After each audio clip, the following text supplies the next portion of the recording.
स्वामी समर्थ. आजचा दिवस तुम्हाला सुखाचा आनंदाचा जावो ही स्वामीचरणी प्रार्थना. आजच्या व्हिडिओमध्ये आपण स्वामींचा आलेला अनुभव कथेस्वरूपात पाहणार आहोत. चला तर मग सुरुवात करूया.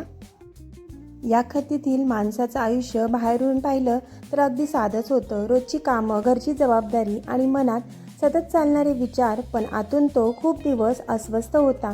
कुणाला सांगावं इतका मोठा प्रश्नही नव्हता आणि स्वतः सोडवता येईल इतका लहानही नव्हता.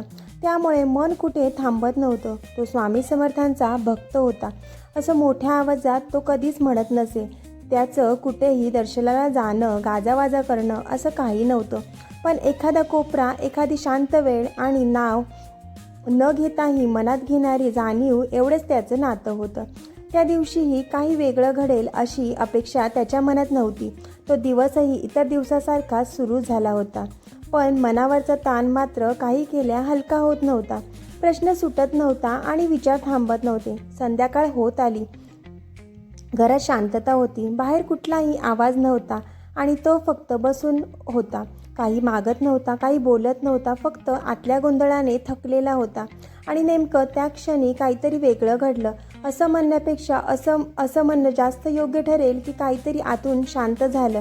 जणू कोणीतरी मनाला सांगितलं, थांब, एवढी घाई कशाला आहे. त्या क्षणाला कुठलंही दृश्य नव्हतं, कुठलाही आवाज नव्हता, कुठलाही चमत्कार नव्हता, पण मनात जे सतत आकसून धरलेलं होतं ते हळूहळू सैल व्हायला लागलं होतं.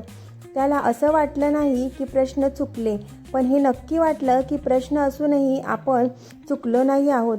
स्वामी समर्थ दिसले असं तो कधीच म्हणणार नाही, पण स्वामी समर्थ जवळ आहेत असं जाणवलं. अशी अनुभूती त्याच्या मनात उमटली. त्या जाणीवेत भीती नव्हती, थरार नव्हता, उलट एक विचित्र शांतता होती जी कोणतंही उत्तर देत नव्हती, पण घाई थांबवत होती. त्या क्षणानंतर त्याचं आयुष्य लगेच बदललं. असंही झालं नाही, परिस्थितीशी तशीच होती, प्रश्नही तसाच होता, पण त्याच्याशी वागण्याची पद्धत बदलली.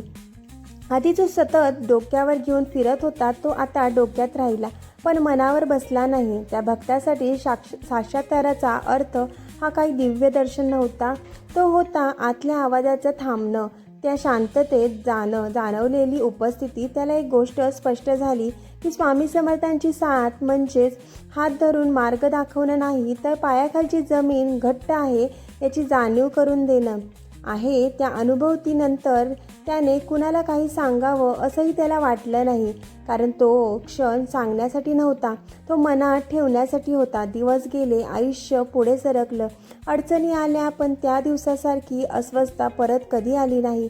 कारण त्या एका शांत क्षणाने त्याला हे कळलं होतं की प्रत्येक वेळी काही घडायला हवं असं नाही, काही वेळा फक्त जाणवलं तरी पुरेसं असतं. साक्षात्कार म्हणजे देवाने समोर येणं असं नसून माणसाच्या आतला कोलाहल थांबणं असं असतं.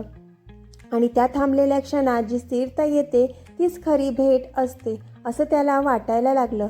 आजही तो माणूस मोठ्या शब्दात काही सांगत नाही, पण त्याचं वागणं पाहिलं की जाणवतं की तो आतून घाईत नाही. तो निर्णय घेताना थांबतो, प्रतिक्रिया देताना विचार करतो, आणि कदाचित हीच त्या अनुभवाची खरी खूण आहे. स्वामी समर्थांचा साक्षात्कार त्याच्या आयुष्यात एखाद्या आठवणीसारखा नाही, तो एक सततची जाणीव आहे जी कधी मोठी वाटत नाही, पण गरजेच्या क्षणी मनाला सांगते तू एकटा नाहीस. आणि त्या जाणीवेपेक्षा मोठा आधार त्याला आजवर काहीच मिळालेला नाही.